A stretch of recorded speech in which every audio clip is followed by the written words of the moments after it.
that you just can't do better. He said it's only your attention that keeps you together.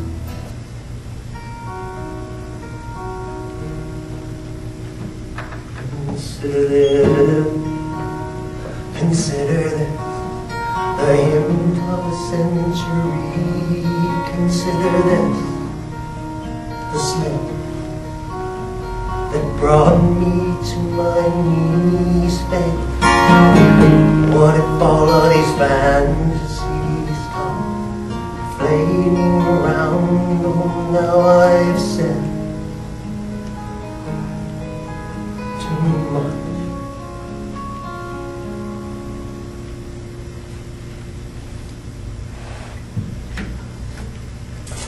If you're like me, you turn on the TV every now and then, and there's an actor or a celebrity. I think I'm supposed to know who he is.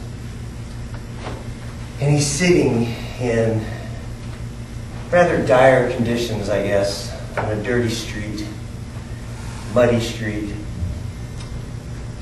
And there are run-down little shacks, muddy little run-down children in the background. And he's asking us to sponsor one of these hungry, homeless, undereducated children.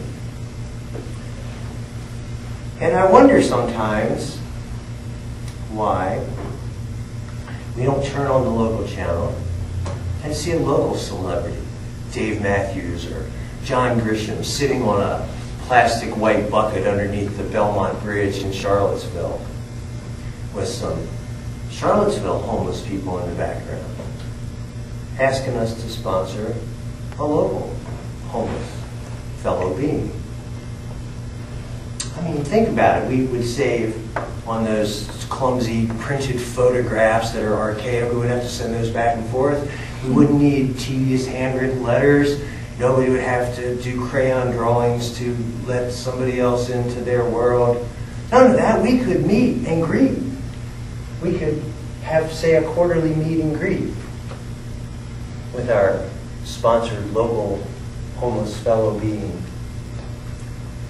Maybe in the winter and the summer when the temperatures are extreme, we could meet in a nice place like the Blue Light Grill on the downtown mall, where our homeless person probably spends a lot of their time anyway, but not the Blue Light Grill.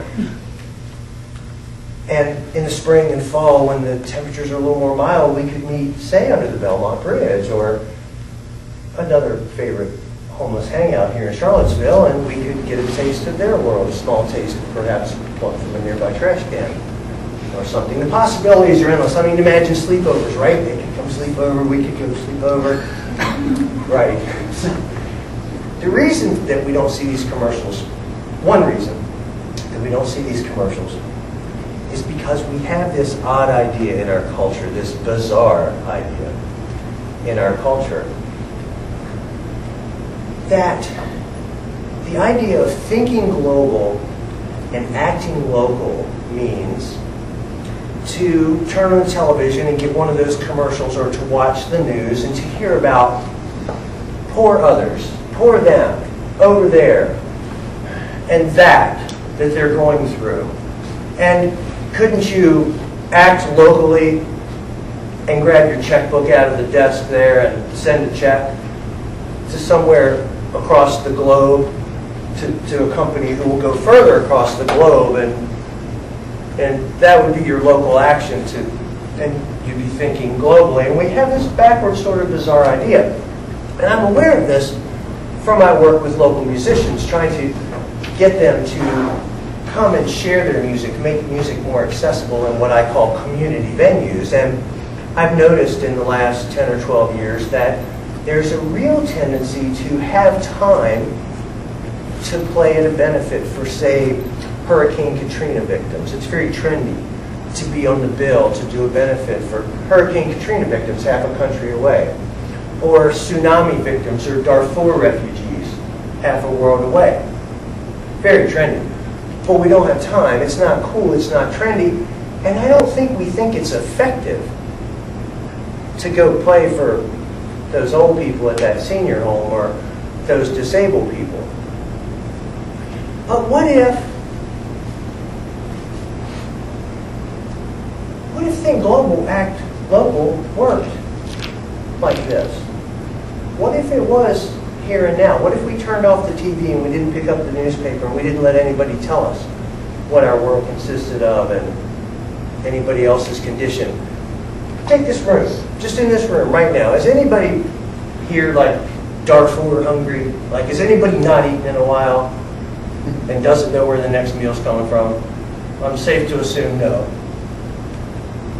So in this world, here now, consider this. There's no hunger. And suppose we were back at the Central Library and we all went for a walk down the mall afterwards and maybe a homeless, hungry person came up and asked for some relief.